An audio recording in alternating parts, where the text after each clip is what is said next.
Halo dan selamat datang, sahabat channel Ruang Frekuensi. Seneng banget bisa memandu pembahasan kita hari ini. Pernah nggak sih kamu ngeliat orang yang rasanya udah meras keringat, kerja banting tulang siang dan malam, tapi hidupnya kok kayaknya stuck? Ya gitu-gitu aja. Sementara di sisi lain, ada orang yang kelihatannya lebih santai, tapi arus keuangannya ngalir lancar banget. Nah, dalam panduan kita kali ini, kita bakal jalan-jalan buat ngebongkar misteri itu. Kita bakal nyalamin kenapa kerja keras fisik itu nggak selalu berbanding lurus sama kekayaan, dan percaya nggak percaya, semuanya itu bermula dari satu tempat, pikiran kamu. Oke, mari kita mulai. Kerja keras tapi kok stuck? Wah, saya tahu banget. Ini tuh rasa frustrasi yang sangat nyata. Kamu mungkin ngerasa udah ngelakuin semuanya dengan benar. Bangun paling pagi, pulang paling larut, udah berhemat sana-sini, tapi saldo rekening seolah-olah beku. Wajar banget kalau kamu ngerasa capek dan bingung. Tapi, nah ini poin krusialnya, masalah utamanya seringkali bukan di nasib buruk, bukan di nominal gaji kamu, dan bukan juga soal kurangnya kesempatan. Akar penyebab kenapa finansial kita mandek itu jauh lebih dalam, dan sifatnya psikologis. Ini ibarat software atau perangkat lunak yang diam-diam jalan di dalam kepala kita tanpa kita sadari. Buat ngurai benang kusut itu, ini peta jalan kita. Pertama, kita bahas virus tak kasat mata. Kedua, diagnosa 7 mental miskin. Ketiga, bedanya pola pikir konsumtif sama pengelola aset. Keempat, peringatan soal jangan wariskan mental miskin. Dan kelima, 5 langkah transformasi nyata. Yuk kita masuk yang pertama. Bagian 1, virus tak kasat mata, akar psikologis finansial kamu. Gini, sebelum kemiskinan itu benar-benar nyata secara fisik, kayak saldo bank yang kosong atau utang yang numpuk, dia itu udah lebih dulu hidup dan berkembang biak di pikiran kita. Kemiskinan finansial itu cuma gejalanya doang, penyakit aslinya ya mentalitas kita sendiri. Mental miskin itu bukan soal seberapa tipis dompet kamu sekarang loh. Ini tuh pola pikir beracun yang kerjanya persis kayak virus tak kasat mata. Dia nyusup pelan-pelan ke otak, bikin kamu selalu ngerasa kurang, takut banget sama perubahan, anti belajar hal baru, dan yang paling parah, bikin kamu selalu nyalahin faktor luar, entah itu ekonomi atau keluarga, buat ngebenerin kegagalan kamu sendiri. Bahayanya apa? Virus ini bikin kamu ngerasa kalau hidup yang stuck itu adalah sesuatu yang normal. Kamu terjebak, tapi otak kamu ngewajarin keadaan itu. Oke, masuk ke bagian 2, diagnosa 7 mental miskin. Mari kita ngaca sebentar ke dalam diri sendiri. Coba deh jujur ke diri sendiri, tanyain hal-hal ini. Apakah kamu sering nolat ilmu baru pakai dalih, gue udah tahu kok. Apakah kamu sering ngerasa jadi korban dan nyalain keadaan? Atau jangan-jangan kamu kejebak godaan pengen cepet kaya tanpa mau capek-capek berproses? Ada juga loh yang diam-diam percaya kalau uang itu jahat, jadi alam bawah sadarnya otomatis nolak kekayaan. Terus, alasan klasik, nggak punya modal, yang seringnya cuma kedok buat nutupin rasa males buat kreatif. Atau kamu ngerasa minder gara-gara lahir dari keluarga yang biasa-biasa aja. Dan yang terakhir nih, sembunyi di balik prinsip yang penting aman dan selamat. Ayo, ada nggak 1 atau 2 poin ini yang diam-diam lagi bersarang di pikiran kamu? Mari kita bedah lebih dalam soal satu prinsip yang sering banget bikin kita kejebak. Yang penting aman dan selamat. Kedengarannya bijak dan realistis banget kan? Kayak orang yang rendah hati gitu. Tapi coba deh kita lihat dari sisi psikologis. Ini tuh seringnya cuma mekanisme pertahanan diri aja. Ini topeng buat nutupin rasa takut yang luar biasa besar sama yang namanya kegagalan. Waktu kamu ngenghindarin tantangan hidup yang baru dengan alasan pengen main aman, kamu itu sebenarnya lagi nyabotase potensi diri kamu sendiri loh. Kamu nolak mimpi besar gara-gara takut sakit hati kalau gagal. Padahal kita sama-sama tahu kan, pertumbuhan itu nggak akan pernah terjadi kalau kita cuma duduk manis di dalam zona nyaman. Lanjut ke bagian 3, konsumtif versus pengelola aset, lewat analogi Ferrari. Biar makin jelas, kita lihat bedanya 2 pola pikir ini pakai analogi yang simple banget. Bayangin deh, kamu ngasih kunci sebuah mobil sport Ferrari ke orang yang sama sekali nggak bisa nyetir. Kira-kira apa yang bakal terjadi? Bukannya kelihatan keren, mobilnya pasti bakal ditabrakin sampai hancur kan? Nah, itulah mentalitas konsumtif.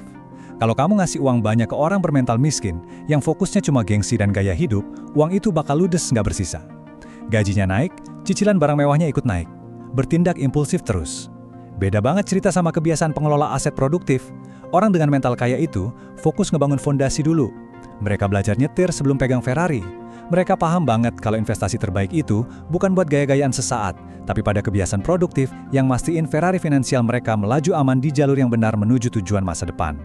Nah, sebelum kita masuk ke bagian yang paling krusial, waktunya jeda bentar. Kalau pembahasan sejauh ini udah ngebuka mata kamu dan bikin kamu terinspirasi, yuk luangin waktu 1 detik buat klik tombol like dan subscribe. Dan ini yang paling penting, Turun ke kolom komentar sekarang juga dan ketik kalimat ini. Mulai sekarang, mentalku adalah mental kaya. Jadikan ketikan itu sebagai deklarasi diri kamu yang tegas, sebuah niat kuat yang otomatis dicatat oleh semesta bahwa kamu benar-benar siap mutusin rantai mentalitas lama hari ini juga. Udah? Keren. Yuk kita lanjut. Bagian keempat. Jangan wariskan mental miskin. Bahaya estafet pola pikir. Pernah dengar kalimat kayak gini nggak? Cari duit itu susah, nak. Gak usah mimpi tinggi-tinggi lah, nanti kalau jatuh kecewa. Mungkin ini kedengarannya kayak keluhan biasa dari orang tua, atau niatnya baik buat ngelindungin anak biar nggak patah hati. Tapi asal kamu tahu ya, keluhan sehari-hari yang kelihatannya sepele ini secara halus lagi memprogram ulang otak anak-anak. Kamu secara nggak sadar lagi ngajarin mereka kalau dunia ini tuh susah, penuh kekurangan. Kamu nanam rasa takut buat bereksplorasi, dan tanpa sadar maksa mereka buat terus main aman di level kehidupan yang paling bawah. Ini yang saya sebut sebagai warisan tak kasat mata. Buat kamu yang udah jadi orang tua, atau calon orang tua nanti, harus banget sadar kalau kemiskinan mental itu turunnya bukan lewat DNA atau genetika darah. Ia turun lewat obrolan ngeluh di meja makan, keluhan soal tagihan yang gak habis-habis, dan contoh rasa putus asa yang diserap anak-anak bagaikan spons. Anak kamu gak bakal bisa tumbuh maksimal kalau mereka terus-terusan ngelihat orang tuanya nyalahin nasib. Kalau kamu sayang sama keluarga kamu, kamulah yang harus jadi orang pertama yang mutusin rantai ini. Kamu harus mulai ngasih contoh nyata soal ngambil tanggung jawab, semangat belajar, dan nunjukin kalau berani bermimpi besar itu adalah hal yang wajib dilakukan. Kita sampai di bagian kelima, 5 langkah transformasi nyata. Ini dia, rencana aksi buat kamu. Tentu aja, sekadar sadar punya masalah itu nggak cukup. Pikiran yang salah harus dilawan pakai tindakan nyata yang bisa diukur. Nah, ini kerangka 5 langkah berurutan yang bisa kamu lakuin. Kita mulai dari audit pikiran, lalu ubah apa yang kamu tonton, ganti siapa aja yang ada di lingkaran kamu, mulai ngelakuin aksi-aksi kecil, dan tujuan akhirnya adalah investasi ke diri sendiri. Mari kita bedah satu-satu biar bisa langsung kamu praktekin habis ini. Langkah pertama, audit pikiran. Mulai sekarang, kamu harus jadi satpam buat pikiran kamu sendiri. Tiap kali ada suara kecil di kepala yang bilang, aduh gue nggak mungkin bisa, tangkep pikiran itu, jangan dibiarin lewat gitu aja. Secara sadar langsung ganti sama afirmasi positif, misalnya, gue emang belum bisa sekarang, tapi gue kan bisa belajar caranya. Terus langkah kedua, ubah konsumsi konten. Otak kita itu dibentuk sama apa yang tiap hari kita konsumsi. Kalau kamu kerjanya cuma doom scrolling berjam-jam, nonton gosip atau drama yang nggak ada faedahnya, ya wajah pikiran ikut kerdil. Ubah diet media kamu hari ini juga. Mulai tonton pembahasan berbobot kayak gini, dengerin panduan bisnis dan materi pengembangan diri yang bakal ningkatin standar otak kamu.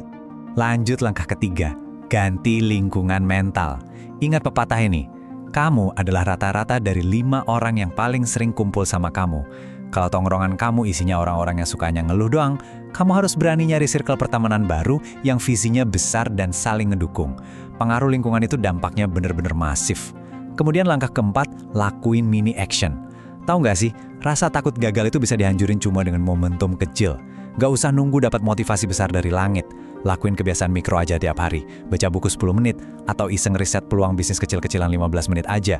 Tindakan kecil tapi konsisten dilakuin tiap hari, itu adalah obat yang paling manjur buat ngebongkar ketakutan dan rasa minder. Dan akhirnya langkah kelima yang jadi inti dari segalanya. Harus kamu ingat baik-baik, investasi terbaik yang ngasih keuntungan paling gila di dunia ini itu bukan saham kripto, bukan properti, tapi investasi leher ke atas, alias pada diri kamu sendiri. Orang bermental miskin rela buang duit demi gaya, sementara pengelola aset cerdas ngabisin waktu, energi, dan uangnya buat ngebangun skill. Ilmu dan wawasan yang kamu punya itu satu-satunya aset yang kebal dari inflasi dan gak mungkin bisa dicuri orang. Jadi mulai sekarang investasikan sumber daya kamu buat jadi versi diri kamu yang jauh lebih bernilai. Sebagai penutup dari panduan kita hari ini, saya mau ngajak kamu merenungkan satu pertanyaan provokatif ini.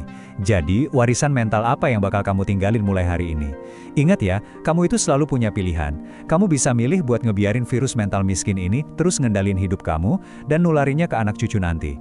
Atau, kamu bisa ambil alih kendali hari ini juga. Putusin rantainya dan mulai ngebangun mentalitas yang kaya, tangguh, dan terus bertumbuh. Keputusannya 100% ada di tangan kamu. Terapin deh 5 langkah tadi dan bersiaplah buat nyambut transformasi paling besar dalam hidup kamu. Terima kasih banget udah meluangkan waktu belajar bareng saya hari ini. Teruslah berkembang dan sampai jumpa di pembahasan luar biasa kita selanjutnya.